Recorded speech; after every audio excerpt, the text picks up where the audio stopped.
CO2, okay? We know why it's important, and we know why it's necessary. So let's go into mainly the details of anatomy, and then we'll get into the physiology in the next lecture. So next lecture, we'll talk about physiology, all right? All right. When it talks about respiration, the word respiration means many, many different things, okay, when you break it down. Okay, so when you say someone is respiring, okay, or to respire requires multiple components, okay, just like their heart is not the only thing responsible for getting blood from one end to another. There's many things that work together in concert to make sure that happens. So when you talk about the respiratory system and circulatory system, with one works with the other, and you can't have a functional respiratory system without both, okay? So you gotta have something that provides the oxygen, you gotta have something that takes the oxygen, and that's kind of how it looks at it. So respiratory system, you got the pulmonary part, which is gonna be your lungs, what's gonna be taking in the oxygen, what's gonna be getting rid of the CO2. You have the exchange, the tissue that's within the lungs, that's gonna be the external respiratory, or for respiratory. When you talk about transport, obviously when you have tissues in your feet, they need to get oxygen just as much as in your brain. So when it comes to that transportation, that's where that allows. And then in the tissue, at the site of the tissue, you have to have exchange, okay? And that's where that internal respiration occurs, okay? So that's exchange between the tissues, just like the external respiration is the exchange between the lungs and the blood, okay? This is one of those things that I actually do consider pretty important. When you categorize what is considered upper respiratory and lower respiratory, you have to know what you're talking about. Okay, so when someone has an upper respiratory infection, you know exactly what that means. You know what area you're looking at. Okay, and we're going to go into all these in detail. Okay, just like the lower respiratory system. Okay, if you have a lower respiratory infection, if you have a lower respiratory complication, what does that mean? Okay, where is that going to be at? So this is a diagram that just basically shows you. You could say the dividing line is going to be like right around here. Okay, so you have all this upper component.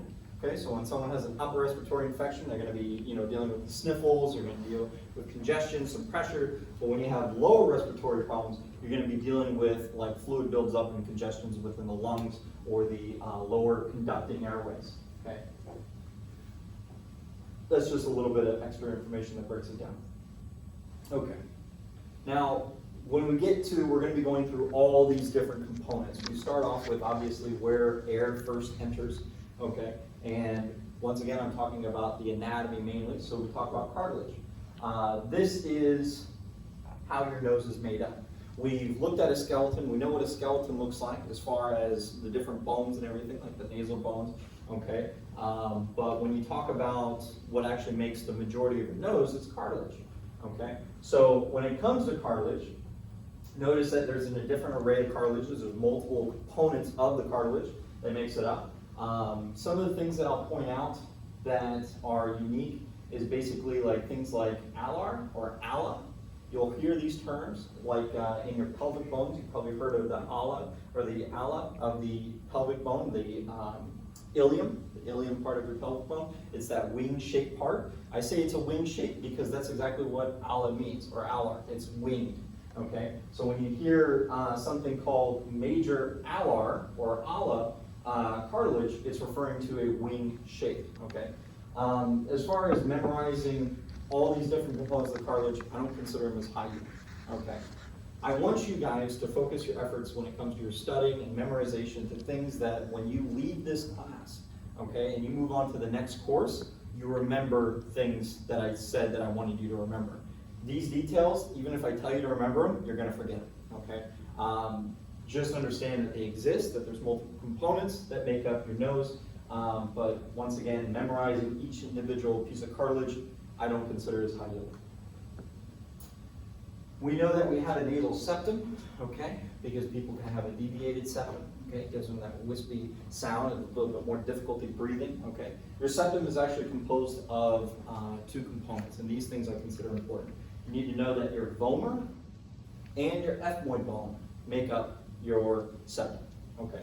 More specifically, it's a perpendicular plate, but we're not going to worry about the horizontal plate of your ethmoid bone. We just want to know that your ethmoid bone and your vomer both make your septum of your nasal cavity. We also have different areas of your nasal cavity, okay? So what makes the top, what makes the bottom, what makes the sides, that's going to be referring to as like the roof and the floor. Once again, if you know that your septum is a part of your nasal cavity, your ethmoid bone is going to be in there. Also your sphenoid bone, okay? And we're going to get into more detail as far as the makeup of the nasal cavity, but for right now, the only thing I care about is what makes up the nasal septum. Okay, are those two bones, your vomer and your perpendicular plate of the ethmoid. Did it just stop working? Or did it freeze? Battery just died? No, there's a laser.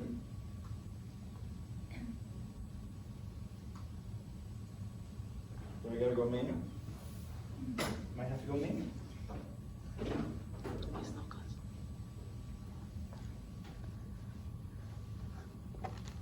Nope, guess it's back. Okay. Yes. Whatever. What? Okay, so when we talk about the nasal vestibule, there's a lot of terms that are within this literature, but you're going to see a diagram that shows each one of these. Okay, so we'll go into what the vestibule is. Okay. Now, as far as the nasal cavity, your respiratory cavity, mucosa. That's an associated word you need to know. Now, it mentions the olfactory mucosa and respiratory mucosa. It's just where the mucosa is located. That's how it's named. Olfactory is within the nose. Respiratory is going to be obviously throughout. Don't spend too much time remembering these details, because when we get into actual different segments of different parts, I want you to memorize the details then, not now, okay?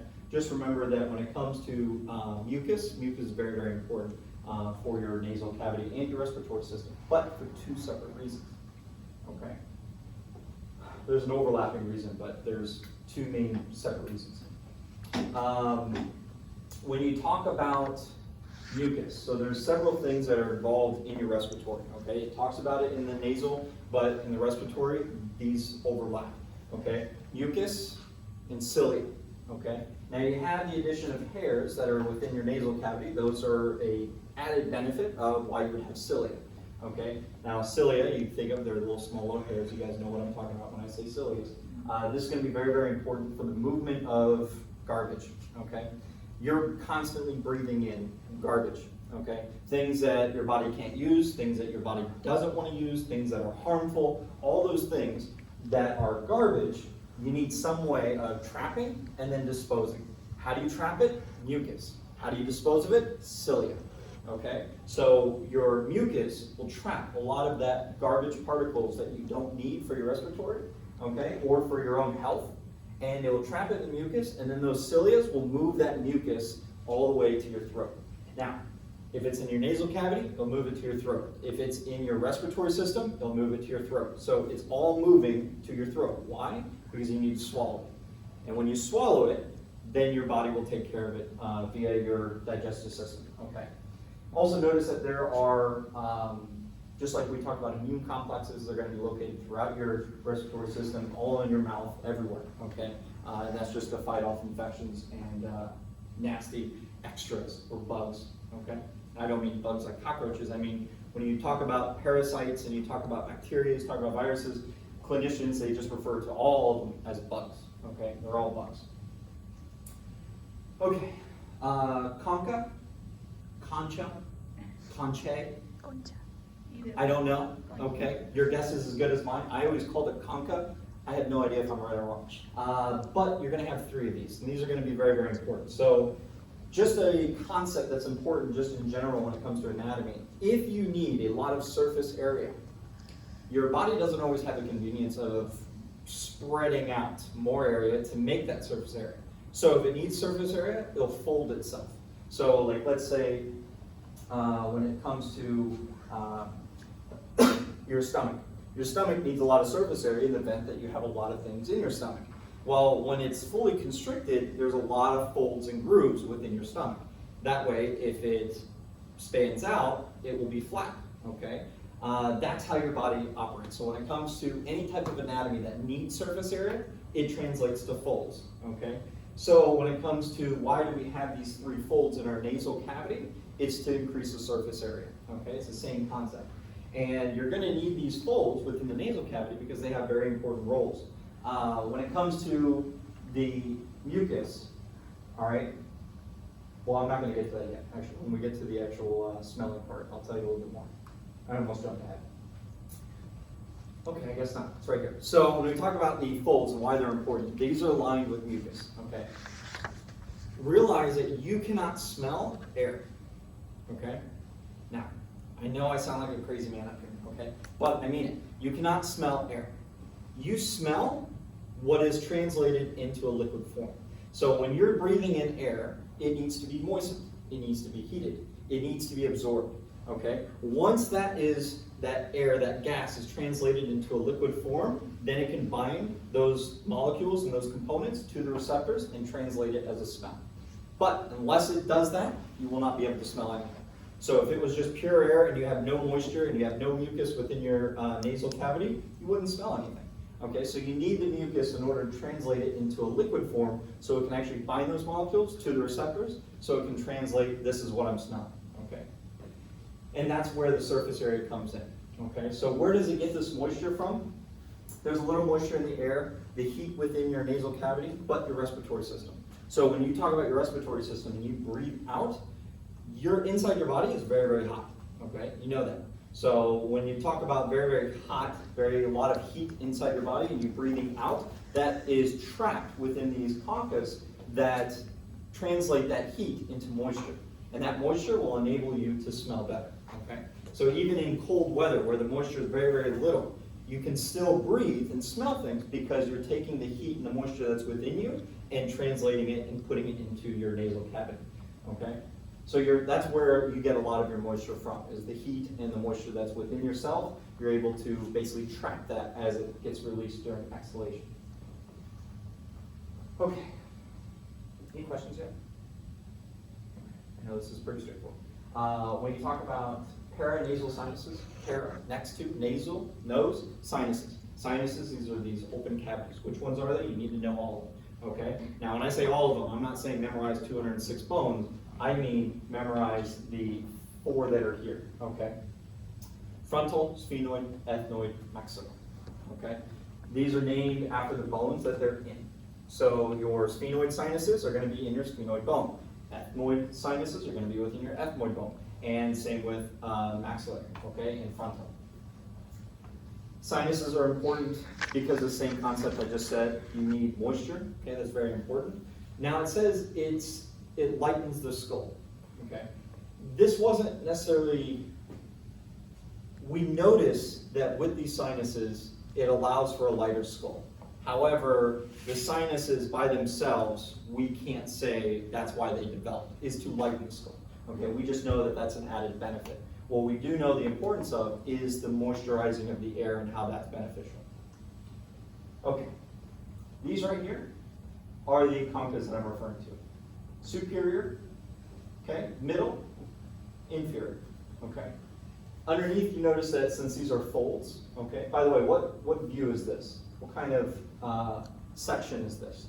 Sagittal. A sagittal section, okay. I know that's a rudimentary question, but I wanted to make sure that we freshen up. I don't want you to forget any of A and B1, okay.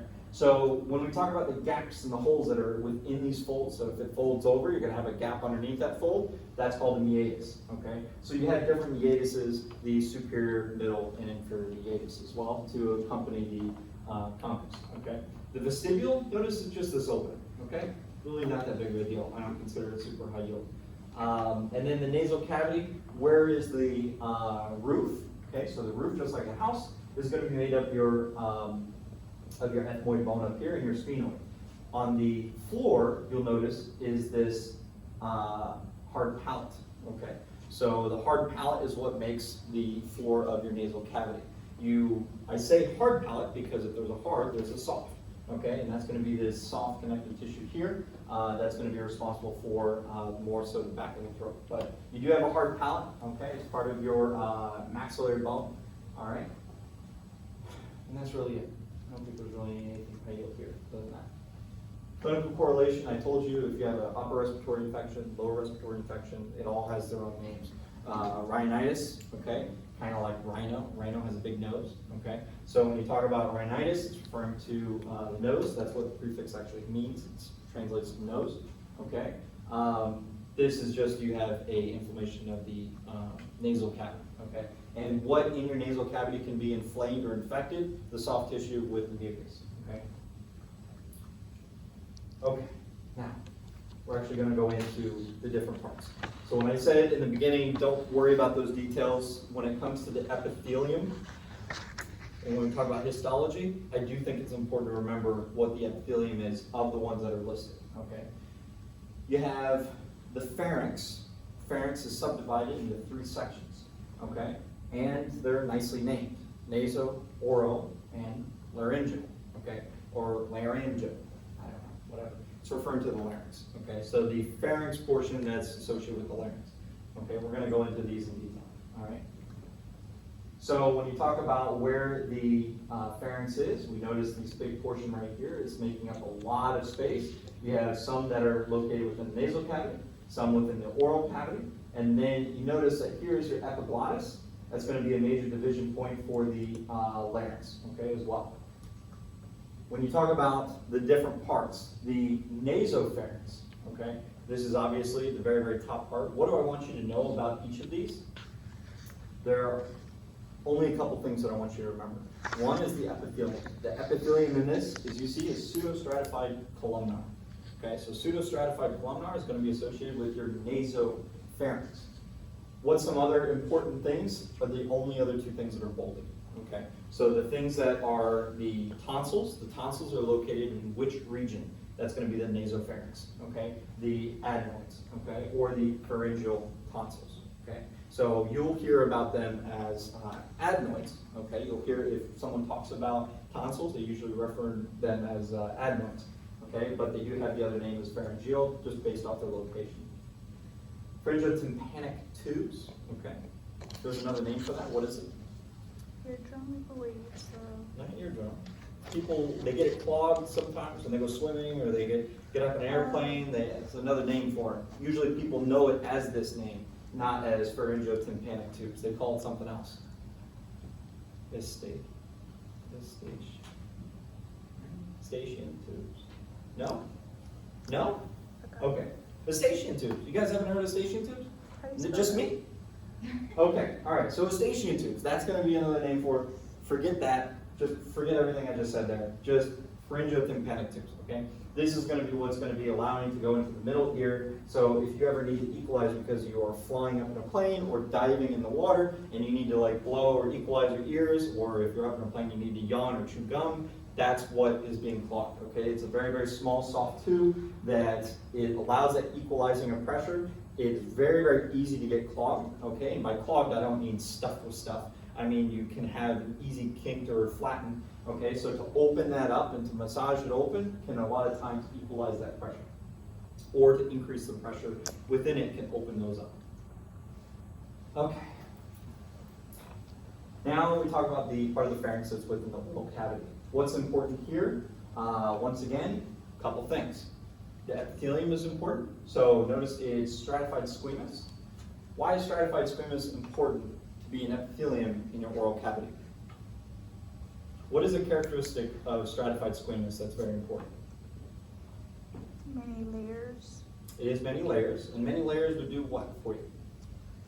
If you burn yourself, like your mouth or something. It could be burned, but yeah, like any type of damage. Okay, so when you eat something, let's say you are, I'm trying to think of, like, let's say chips, okay? Let's say you have a really dry mouth, and you take a whole bunch of chips, and you just put them in your mouth, and you don't even chew them that well, you just try to swallow them, okay? That would be an awful idea. But if you did that, you would notice that it would scrape your mouth or your throat a lot, okay? When it's scraping your mouth is protected, just like your skin is. Why? Because it's stratified squamous, okay? It's a protective type of epithelium, okay? Whether it's keratinized or not, that's the difference between waterproofing, okay? And you don't want a waterproof mouth, you want a waterproof skin on the outside. So you have a keratinized stratified squamous. But the inside of the mouth, you have a stratified squamous that's non-keratinized, and that's for protection, okay? You also have the isthmus and the tonsils. Okay, we'll go over those as well when we see it. There's another diagram to show. When you talk about the laryngopharynx, okay, what's important here, once again, it is stratified squamous epithelium. Okay, so within the upper part of your larynx, you need a protective measure. Okay, so when you talk about the part of the pharynx that's going to be connected to your larynx, that's going to be also protected. Okay, because once again, that hard food that you swallow still needs protection, even though it just left your oral cavity. Okay. Right. Good. All right. So we notice here there's a couple terms that we just went over. Notice that other than the epithelium, this tells you what you need to know. Okay, and I'm not talking about these right here yet. I'm talking about here. So the nasopharynx, we talked about the pharyngeal tonsils, okay, and the tympanic tube. Okay. For the oropharynx, we talked about the palatine tonsils. Okay. Isthmus just means an opening. I don't really care about the isthmus. Okay. But tonsils and knowing what region they're in, I think that's pretty important clinically. Okay. You need to know when you talk about the tonsils, well, where is that? You have an exact term of where to name that tonsil. Okay. That's going to be in your oropharyngeal region. Okay. And then your laryngopharynx, obviously this is going to be associated with your epiglottis. Okay. And that's going to be right here. This is obviously responsible for diverting food or air. Okay, so you need air, it needs to be open. You need food, it needs to be closed. Okay, because you don't want food going into your airway. Okay. Now, when we talk about tonsils, we know that this is these are immune complexes that help. So when there's an infection, you can get, it can be problematic with it, but these are used in fighting different components within your mouth. Your mouth is a disgusting place. Okay, it is the most horrid place in your body probably, okay, because it's unregulated. You put anything in it, and next thing you know, you put yourself at risk all the time, and you don't even know it. So when it comes to having these first-line defense system on what's going to help you, a lot of times it's not only the enzymes and different cells that are within the oral cavity, but your tonsils aid that as well, okay? Okay, that's the upper. Now the lower. So lower, once again, we talked about what are the different areas. We talked about the larynx, tracheas. Now we're going to go into the bronchitis and lungs. Okay. So when it comes to the lower respiratory, it mentions it now, but this is something that I do consider very important. Okay. And it's very, very simple. You just need to know which ones are which, and conceptually, what do they mean? So respiratory zones and conducting zones. Respiratory. Remember when we talked about respiration? Respiration, multiple components. A lot of the components have to do with the exchange of gases, okay? That's what respiratory zone means. It's the exchange of gases. When I talk about conducting, okay, conducting just means that it's a pathway of air. That's it. It doesn't do any transfers of CO2 or oxygen, okay? It doesn't aid in any of that. All it does is it gets air from one area to another. That's it, okay? That's a conducting zone, all right? So when we talk about respiratory zones, obviously this is referring to the most intimate part of your lungs, the ones that are actually going to be responsible for exchanging of those gases. And then the conducting zones, these are going to be the more open areas, the larger areas, the more proximal areas, okay, that have to do with just gas. So we start with the larynx. Larynx is kind of a big deal. There's a lot that goes on here, okay? The larynx, know that this is where a lot of magic happens, okay? Without a larynx, I would not be able to do my job, okay? So it is responsible for phonation. The word phonation just simply refers to speaking, okay? So the noises that you produce, that's a method of phonation, okay? When you talk about the larynx, there are many, many components. There's many details. We're going to go into those, okay? But that's the biggest thing, is you want to know that this is important for not only airway, but also for speaking. All right, so this may not make a lot of sense yet, but we're going to get into some diagrams that will break it down a little bit better. So your larynx is composed of different cartilages, okay? This is incredibly important. Why? So not only different things can go wrong in different areas of your larynx is very, very complicated, by the way. It's a lot of different components, a lot of different pieces, and a lot of things can go wrong at very specific locations. But not only that, we'll get into some more stuff. So when we talk about thyroid cartilage is really your larynx, okay? But it's right where your thyroid is, okay? So it has the name. So when you talk about thyroid cartilage, this is where males, evolutionarily speaking, have more development of cartilage in that area. And because we have more development, we have what's called the Adam's apple. Okay, we all know what that is, right? I think so. Everyone knows what that is. All right. So when we talk about cricoid cartilage, this is very important. I'm going to get to why in a second. And then we have some other ones, arytenoid cartilage, cuneiform, and cuniculum. When you talk about the arytenoids, these are going to be very important because what actually opens your throat to speak or closes your throat to speak, like what actually is the vocal cords, that's going to be mainly the responsibility of the arytenoids. Okay. Yeah, glottis. I don't think I have to go in detail about this. We know why that's important. Okay. What's important about the epiglottis here is that it's made up of elastic cartilage. Okay. So I consider that a pretty high yield point. When you talk about different flavors of cartilage, you have fiber cartilage, you have elastic cartilage. Another example of elastic cartilage would be where? You guys want to take a guess? Where would you find elastic cartilage? Alveoli. I'm alveoli. sure. Where sure. else? Oh, In your ears. elastic. Okay. So when you talk about, if someone says, give me an example of elastic cartilage, there's two main examples that people are going to bring up. They're going to say your epiglottis and your ears. Okay, both have elastic cartilage in it. Okay. This is kind of a cool image. I really like this image. In the event that, let's say you're a nurse, okay, and someone collapses on the ground, and it's because they choked on something, okay, and you cannot get that object out. You have to do an emergency opening of the throat. And I'm not going to say the term for it because it would give it away. Where would you make the incision to put in a tube so that they can breathe? What area? Trachea. I don't know. Close. And we're talking about professionals. So if it was just some amateur, if there was some amateur out in the streets, they would just stab your throat and stick a tube in it.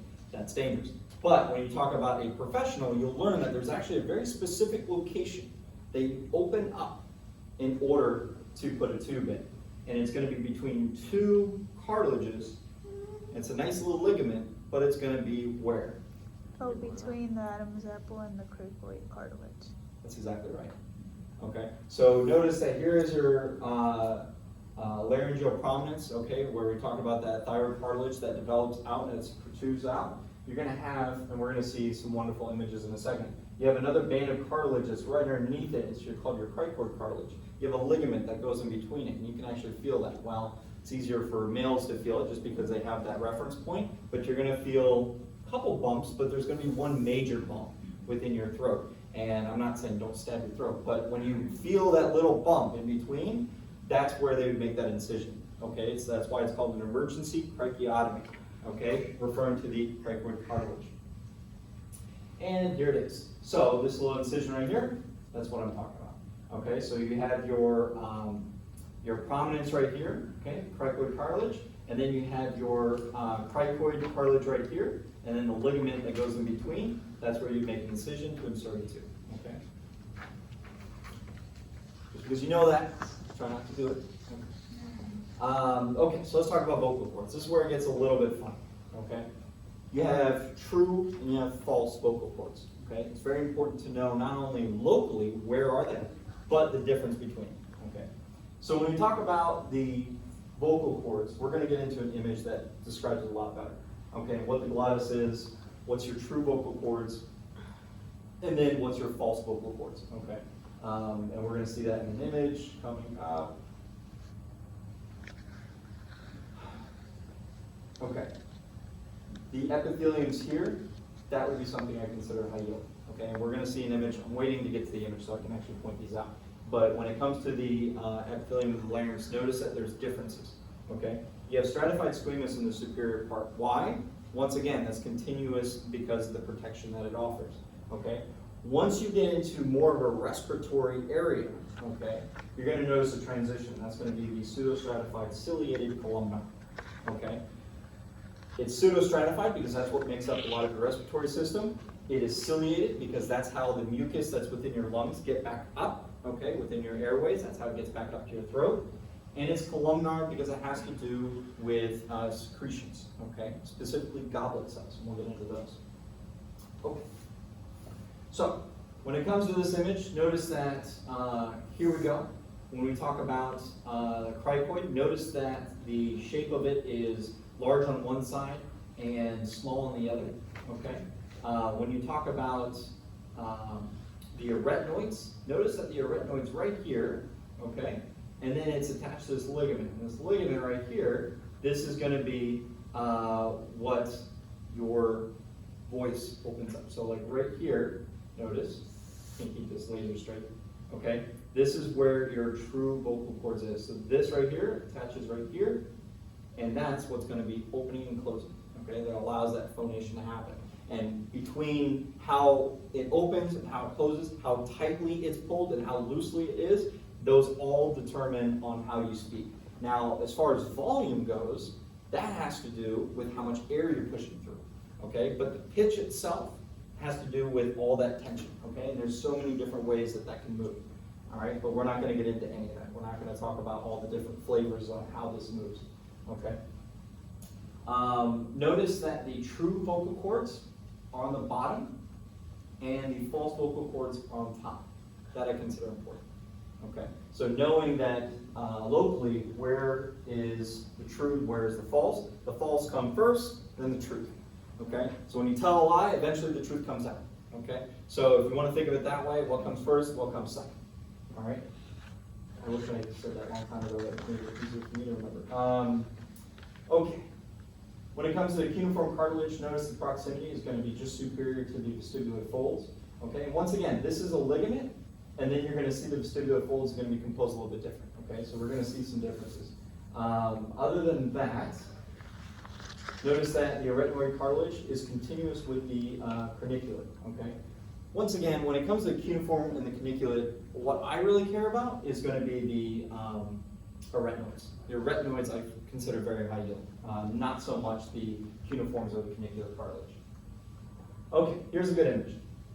So, when we talk about this large flap, you don't see it that well here, but this is sticking out quite a bit, okay? So when we look at this, this is not just a smooth surface right here. This is actually a fold that's sticking directly up in the air. So you're looking at it from a bird's eye view, just like if you're in a plane and you're looking directly down a building, it looks like just a square circle, or a square, sorry, I can't get my shapes right. So when you talk about just looking at it just from the bird's eye view, it doesn't look like much, but if you looked at it from the side view, you notice it's a big flap sticking up. That's your epiglottis. When you talk about what is your glottis, that's an opening. So the opening, notice that your glottis right here is very small and it's very big. It's the opening of your vocal cords, okay, of your vocal cord, all right? Once again, I'm not going to really emphasize the cuneiforms and the corniculates. I just want you to know that the vestibular folds, which are your false vocal cords, those are going to be up top. And then as you go in a little bit further, you'll notice that those are your true vocal folds, okay? So the false comes first, then your true, okay? If you tell a lie, eventually the truth comes out. All right, we already talked about this. We talked about the tension, we talked about how it opens. Even if it's not open, if it's loose, it will create sounds, okay? So it doesn't have to be open for it to produce sounds. So it can have many, many different flavors on how it produces sounds, okay? All right. So, when it comes to your larynx, it's obviously important for respiratory exchange, but there's something that's termed Valsalva's maneuver. Now, every single one of you guys have done this before without even knowing it, okay? This is basically, you don't breathe out, but you push like you are, okay? So, what do I mean by that? This, okay, and this is going to get a little detailed, but hey, this is all about health anyway, right? Let's say you're in the restroom, okay, and you're using the bathroom, okay, and it's number 2. And as you're doing number 2, it's not going smoothly, okay? So you put a lot of pressure into it.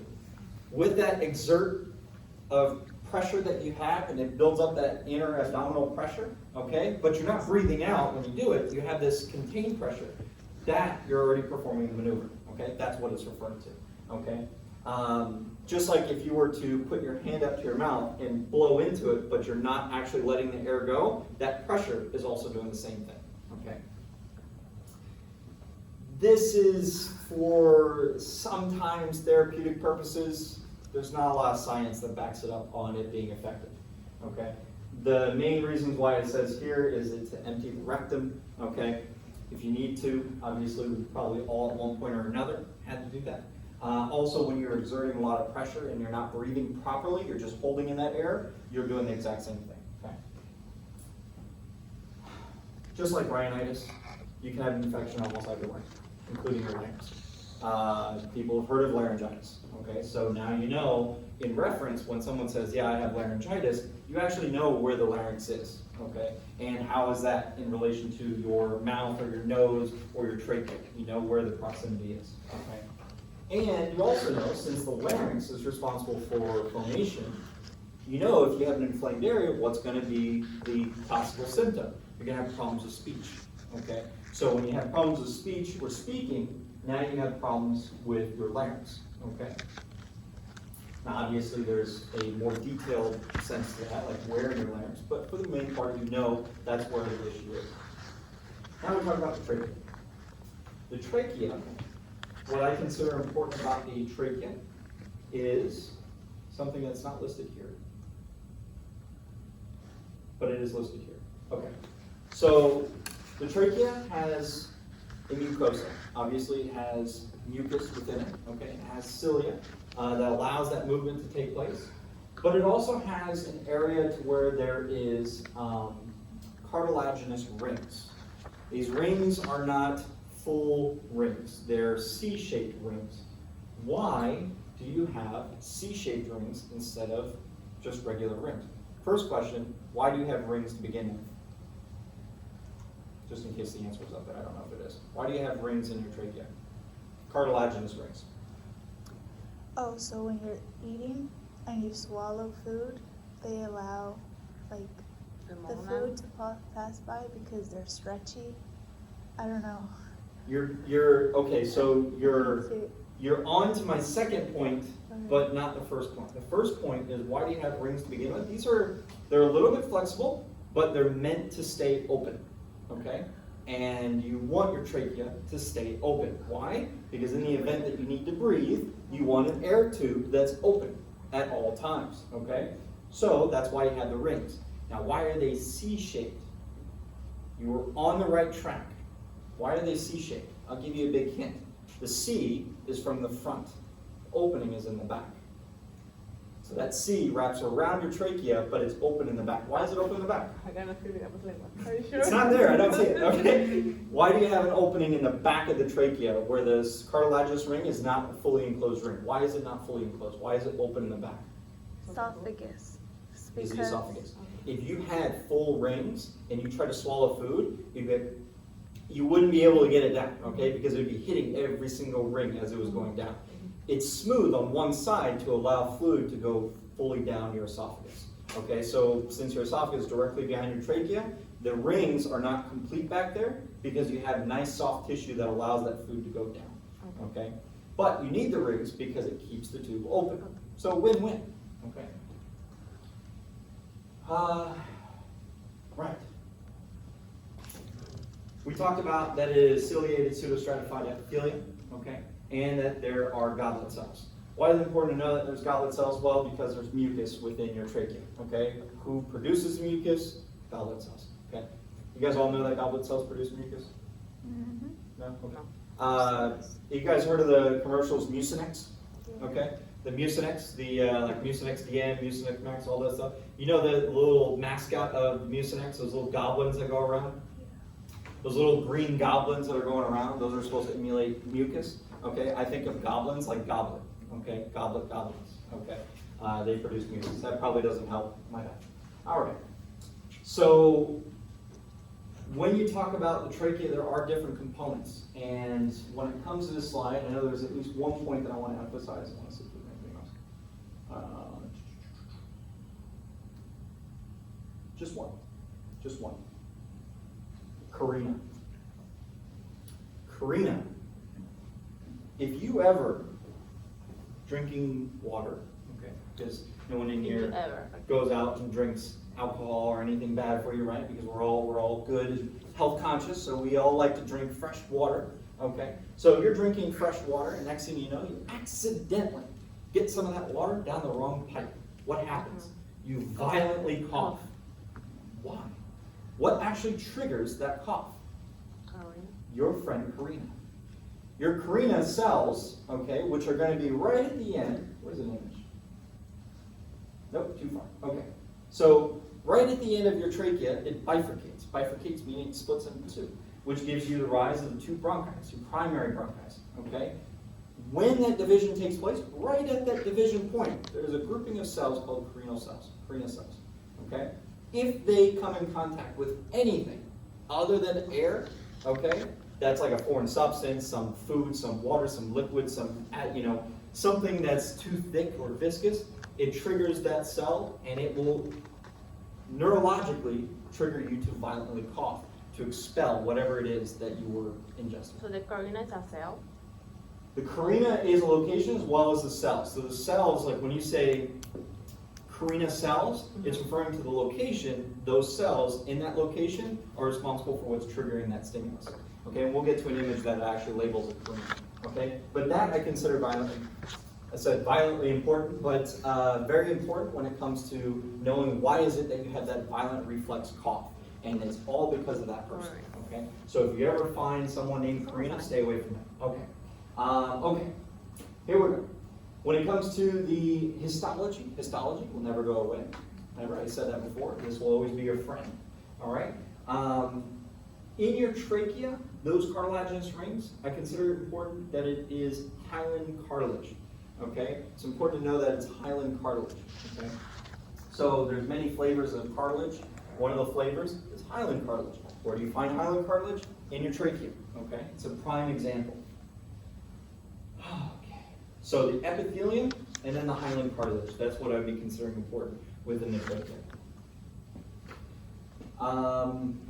Yeah, it's just a cool image. Okay, so I talked about this before. Smoking is bad, okay? Just because it's bad doesn't mean someone will stop doing it. But smoking is bad, right? Smoking causes someone to cough. If you chronically smoke, you get the smoker's cough. Why?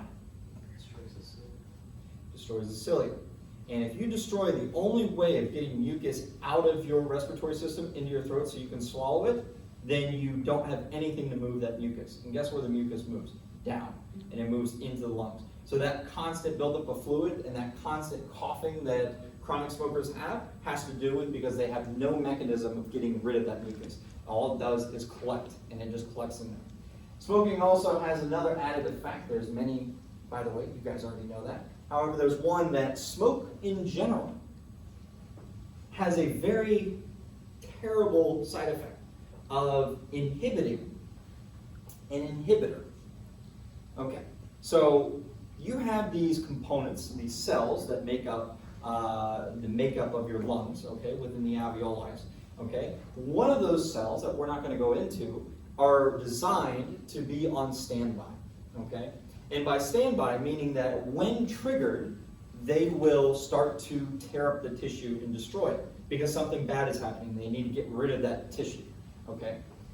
You have inhibitors for those cells that prevent that from happening, those enzymes, okay?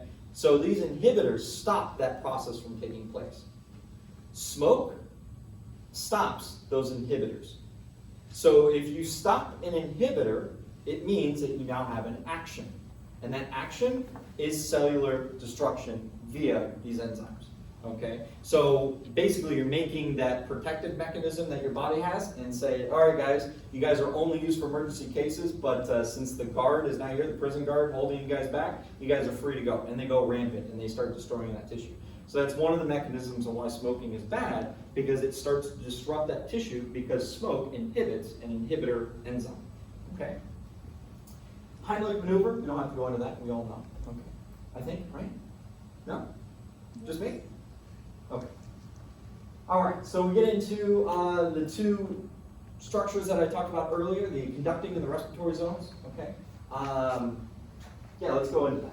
So conducting zones, I already told you, is the part that's only responsible for moving air, okay? Notice how it says the right and left main bronchi. What are the left and right main bronchi? That's where your trachea divides, goes into two tubes. That's your primary bronchi. Okay, so your primary bronchi is part of your conducting. Okay, so is your trachea.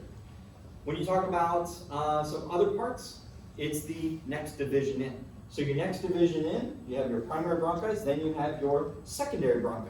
Your secondary bronchi are responsible for feeding air to every lobe. So you have lobes of the lungs, it's responsible for feeding every lobe. If you have multiple lobes, you have multiple secondary bronchi. It's proportional. So that's why you have 3 on the right and 2 on the left, because that's how many lobes you have in the right and left lung. You have one last segment, which brings you to the tertiary bronchi. Okay. Sometimes they're referred to segmented. However, tertiary is commonly used. Primary, secondary, tertiary.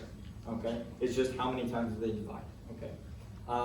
Notice that these segmental or tertiary bronchi have their own divisions. Okay, which lead to the bronchioles and terminator bronchioles. Okay. That's right before we get to the very, very subunits of what makes up that gas exchange. This is the end of your conducting zone. So when we look at it, here's your trachea. This is not labeled, but this is where the carina cells are, right here, at the very, very tip. Here's your primaries. Okay, when you get to the primaries and divides, here's your secondaries. And then when you get to your secondaries, these are your tertiaries. Okay, so your tertiaries are going to be the furthest branches. This is the most simplistic view. Understand that almost every single small little tube in your lungs have been mapped out and labeled. Okay, this is important if you do surgery on lungs. You need to know every single little tiny tube. Okay, but for the sake of this class, all the other things that we need to know is primary, secondary, tertiary, and then we get into those other subsets, but not labeling them, just knowing that they exist. When it comes to the right lobe, notice that you have 3. Okay, we're going to get into what they're called in a second, what these lines are. Okay, these fissures. Okay, anyone know what this one's called? It's kind of flat, kind of looking out on the what? Horizon. Horizontal? No? Okay, horizontal. Okay, so you got the horizontal fissure, and then you have this one that's kind of like diagonal. Right? It's the same word as this one over here. It's the same thing. And this one's called oblique.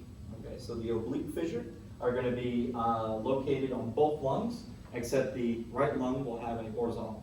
Okay. And then they also have the cardiac notch. You guys remember that? The where your heart sits? Okay. Okay.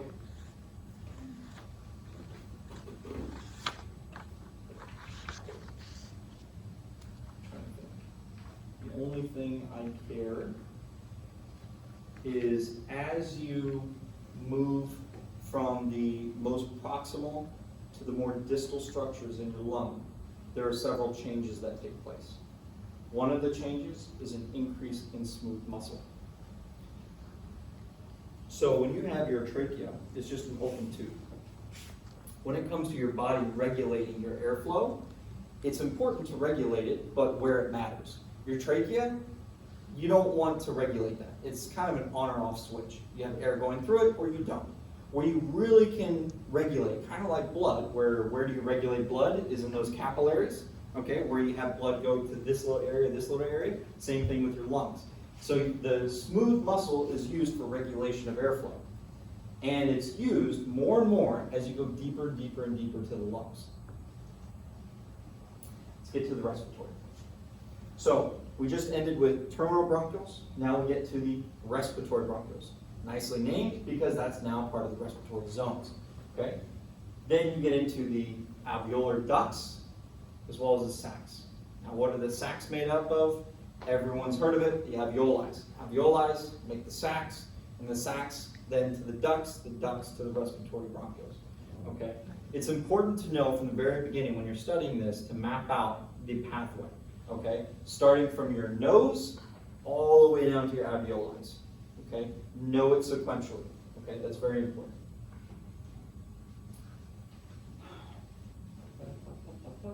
Notice all these little bands right here. These are all smooth muscle used for restriction, dilation, or constriction. Okay, either one. It's used for regulatory measures.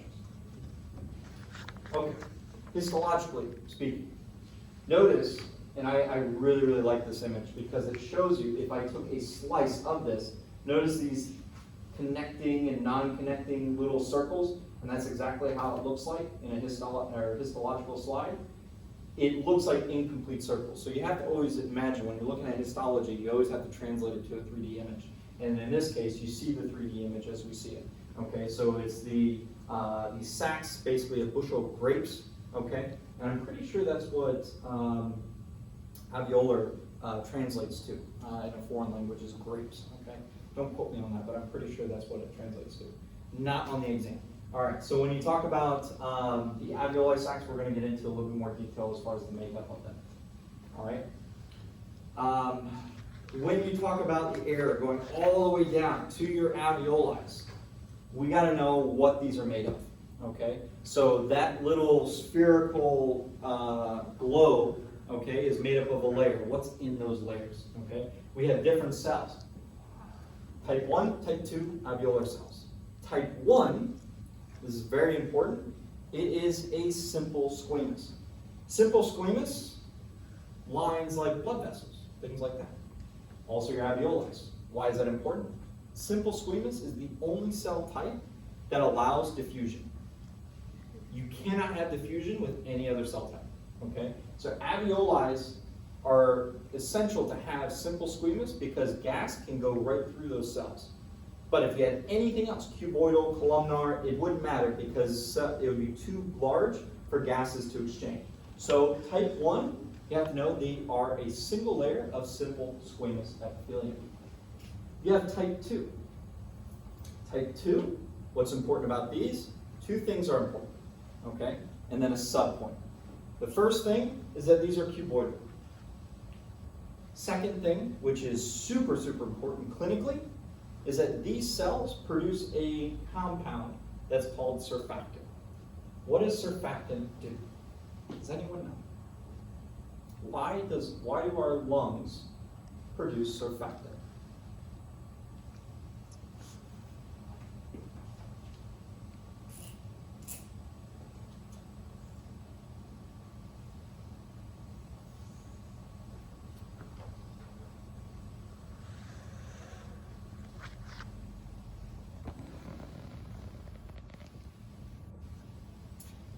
Pretend this is an alveoli.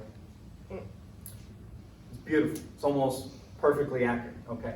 So if you're looking at the alveoli, notice that there is a lot of water within that surrounds, okay, an alveoli. There has to be moisture. Okay. When there's a lot of water, if it was only water, and this is why clinically there is relevance, okay, because sometimes babies are born prematurely and they haven't had the opportunity to produce surfactant, and this is what they actually have. What would happen if you only had water on a bubble and it gets close to each other? What would it do? Would it stay open or would it snap shut? If it was lined with water, it would snap shut. Imagine yourself taking cellophane and spraying it with water and then putting the cellophane together and then letting go and just leaving it there. Would the cellophane stay together? It would, okay? Because it doesn't just separate, because water adheres to each other, surface tension, okay? So those water-to-water molecules, just like in a little test tube, you would have like a little meniscus because of water tension, okay? That is due to the hydrogen bonds within the water. Now, why am I telling you all this crap? This is important because if this is the way your lungs were, you'd be dead. And that's why it's very, very dangerous for these premature babies. There's protocols that are in to make sure that they try to produce surfactant early, or they have interventions to make sure that this doesn't happen as itself. There's help that they can do to help respire. Surfactant is kind of like your neighborhood olive oil. What do you do when you put oil and water together? It separates. Now, there's a characteristic that is part oil and a characteristic that's part water.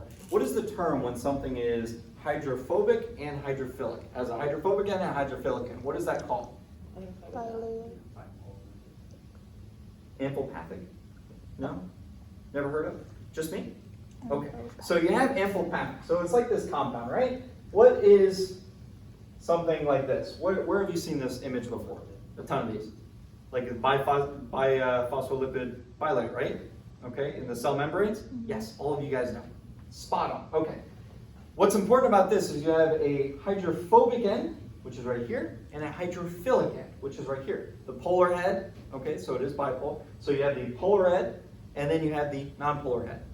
Now, if you put this, by the way, this is what soap is, okay? So what is soap? Soap is this, okay? It's a dual compound that allows the adhesion of water and the adhesion of oil, okay? That's why when you wash your hands, it will stick to all that grease and dirt and grime, and then when you put it underneath the sink, it'll wash it all away, because the water will then take that and wash it away. That's how soap works, okay? So when you have basically soap, your body produces soap, okay, and it's putting it in these, you no longer, you have basically this. Detergent, okay? So when you put the surfactant, which are these little sticks, it breaks up that water tension, okay? When you break up that water tension and it gets really, really close, even if it closes, it will easily open back up. And that's very important when it comes to the pressure of your lungs. You need these to open when you need them to open. If they close shut, that's fine. If you didn't have surfactant, they would close shut and stay shut, because the surface tension would be way too strong with just water. Okay, so surfactant breaks up the water tension within your alveoli to allow it to open nicely. Okay, that's the take home. Okay, and I think that's very, very important, because clinically you're going to hear that again, and you're going to see what happens if you don't have surfactant. All right, I forgot where it was. Here we go. So within these bushel of grapes, your alveoli, you have basically, think of little, like you take all these grapes and you put them together, and then you basically connect all the grapes, okay? So there's like a hole of one grape that goes into another grape, that goes into another grape, that goes into another grape. And they're all interconnected. Same thing with your alveoli, okay? It's called an alveolar pore. Why is this important? Because when gas exchange occurs, it allows to equalize that pressure amongst all of them. It's not just individual little bubbles opening up. They work as a unit. This is also important because if there's a defect or if there's a problem with one, it doesn't matter because they all connect. So the others will compensate. So there's many reasons why you have these pores, and they're very, very important. You also have macrophages, just like in almost any other tissue. When we talk about the skin, we talk about the brain. Okay, what was the macrophage in the brain? Microglia. Yes, spot on. Okay, so microglia. Okay, what about in your liver? What are the macrophages in your liver? They're called what cells? Spot on, Kupffer, yes, Kupffer cells, okay? So you guys have heard of that before too, okay? So Kupffer cells and microglia are all examples of macrophages. You also have them within your alveoli. Very important because, once again, there's debris and garbage that you need to get rid of. Okay. Right. Here we go. Beautiful, beautiful image, okay? Can't emphasize it enough. Notice that in between these grapes, we have blood vessels, okay? We have these little green things, which are your type 2s, okay? These are going to be secreting what? Type 2s secrete what? Don't say soap. Yes, surfactant. Okay, surfactant, yes. You guys are awesome, spot on today, okay? So you also have macrophages as well that go along. So this is a beautiful diagram. It even shows you the alveolar pores, okay, that interconnect them. Okay, so this is a gorgeous image that really shows all the components of the alveolar. Okay, let's talk about the lungs, right?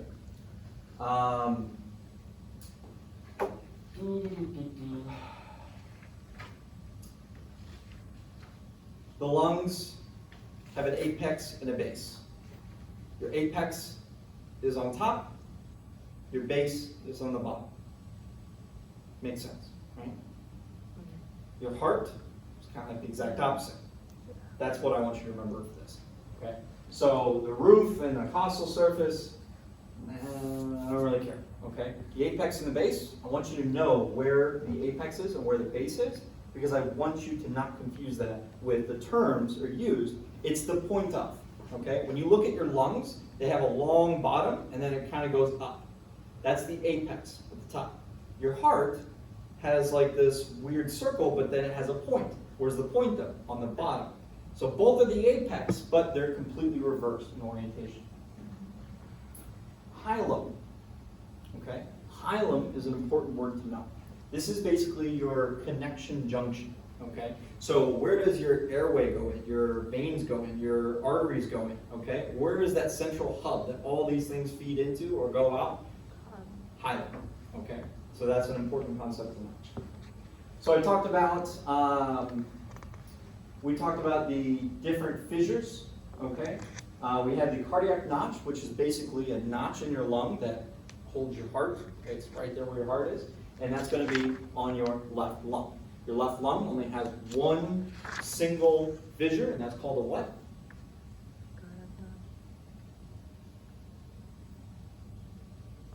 Oblique, yes, spot on. Okay, so we got the oblique fissure, okay? And then you have your right lung, which has two fissures. One is the same thing, it's oblique, right? And then the other one is called what? Horizontal. Horizontal, okay. See, I don't need to teach you guys. Got it? The All right. hilum? Any questions? Yeah, the hilum. Where is that located? You will not be able to see it here. Oh. Hilum is going to be right like here and right here. It's where the bronchioles go in, and you're going to have arteries and veins also leaving and going. Okay. Okay, so you're gonna, I don't know if there's actually a central, yeah, we'll see it. Okay, so here, just know that when it comes to the lungs, which one has a cardiac notch, which ones have the oblique fissure, it's a trick question, they both do, and then which one has the horizontal fissure, okay, and that's gonna be your right, okay? Think of it, your heart is on your left side, right? Predominantly on your left side, okay, it's kind of centered, that's off a little left, okay? That's where your left lung is, okay? Your heart takes up a lot of space. Your lung doesn't have a lot of room to have an extra fissure, so it just has one, your oblique, which now you know that the other one is going to have three lobes, and with the two fissures, the oblique and the horizontal, okay? So think of this extra space that's taken up, that's why this right lung is more complex, okay? Has an extra lobe, has an extra fissure, okay? Sounds nice. Okay, what kind of cut is this? What kind of section? Transverse, okay. So a transverse section, notice that here's the lung, the tissue that goes in, and then it stops right here. And notice here's where it goes in, here's where it goes in, here's where it goes in. All this right here is where the hilum is, okay. And it literally is, it's like this big, okay. It's not that big of a deal. It's just like this opening where everything goes in or out of that lung. So it all happens. It's not like going everywhere else. They all have this junction. Okay.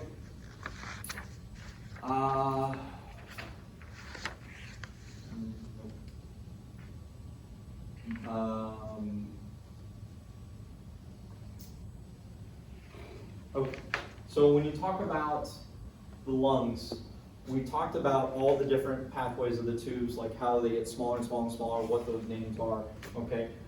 The reason why lobules are important is because when you talk about the smallest unit of the lungs, this is important because if there's an issue with the lungs, let's say a growth, let's say necrotic tissue, whatever it may be, a problem with the lungs, you can resect it as long as you take out those lobules that were included, the lung would function as normal. You can't just cut a lung halfway and everything be fine. You have to actually break it down like the lung is broken down. It's made in many, many segments with its own circulatory system, with its own airway system. Like it all has these different components that are all secluded. So if you take out that seclusion section, whatever's damaged or diseased, you can actually have still a functioning lung as long as you know where those sections are. All right. This is what I was talking about, those little tubes that just go everywhere, okay? All these have been mapped out. All these have a name for it. Sub number what? You know, I mean, it gets intense. The only thing I care about on this is nothing. All right. When you talk about your circulatory system, it's important to know that you have kind of like big blood vessels have their own blood vessels to feed those blood vessels. Same thing with your airways. When you talk about your big tubes that go into your lungs, they have their own circulatory system that feed that tissue. When you get down to the very, very small subunits, they don't have their own blood supply. They get their nutrients from the blood supply that exists, that travels within your normal system, okay? But when it comes to the bigger structures, they need their own blood supply to function. Now on this slide, it talks about what we know as the pulmonary circulation. What goes in, what goes out, okay? What's going to the heart, what's coming from the heart. So the arteries, if it's an artery, it's going from the heart, right? Okay, so you're going from the heart to the lungs, okay? And if it's going from the heart to the lungs, it means it hasn't got its shipment. It doesn't have oxygen, okay? If you go from the lungs to the heart, you've picked up your shipment and you're taking it to the heart. So it's oxygenated. That's all you need to know. You know what arteries are, you know what veins are, these are implied. You know what these are. Okay. Right.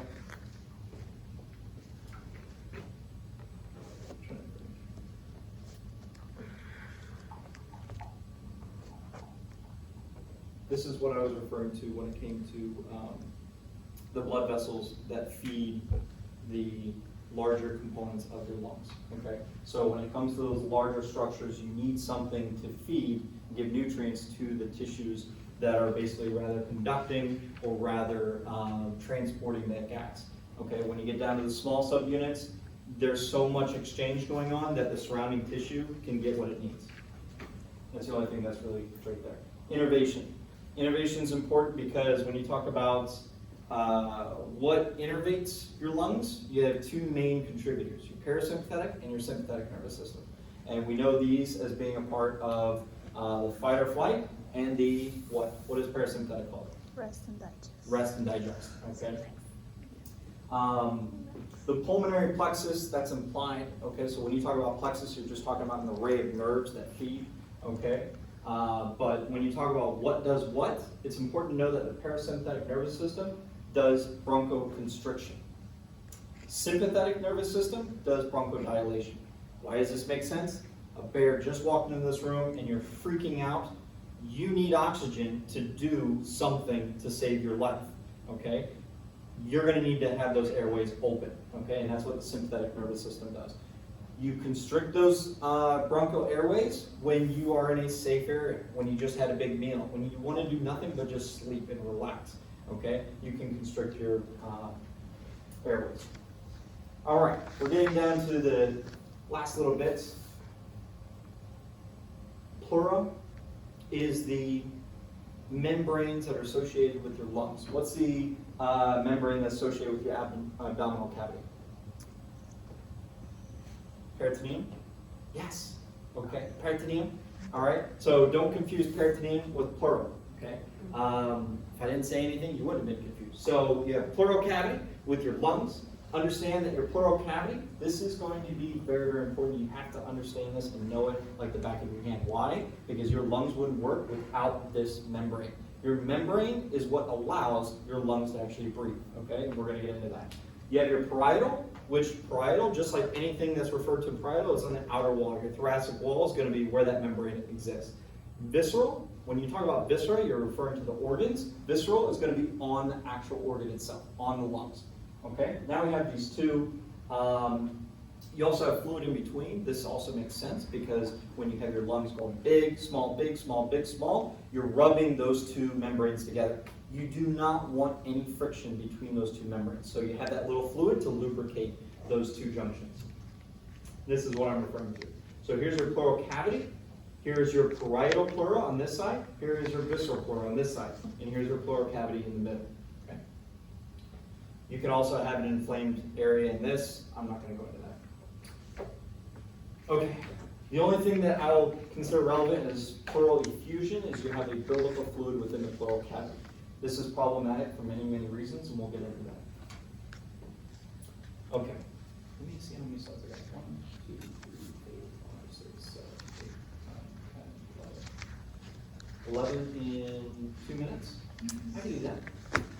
No, I'm kidding. I'm only going to get a couple more slides in. Okay. So when we talk about the mechanics of breathing, Next lecture, we're gonna get into a lot of math. I mean, a lot of math. So what I want you guys to do is by next lecture, you need to be very, very comfortable with this lecture.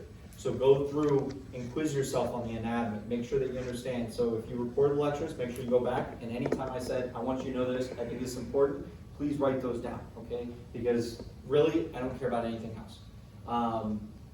When we talk about the pressures of your lungs, we're gonna get into a lot of what takes place.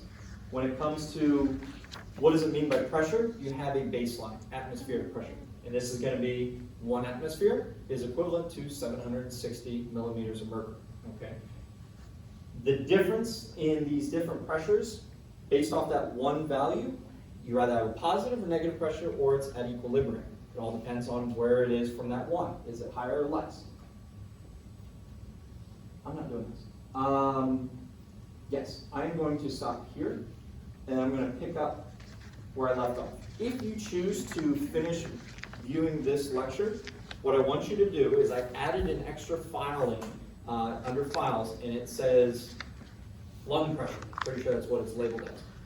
Lung pressure will help you with understanding the mechanics of what it looks like when you inhale and you exhale and these pressures and what happens, okay? So there's a nice chart that basically shows volume versus pressure, and it shows what happens during inspiration and expiration, and how do you quantify that? Because there's a formula that's right here that we get into, and I'm gonna go over this next lecture, that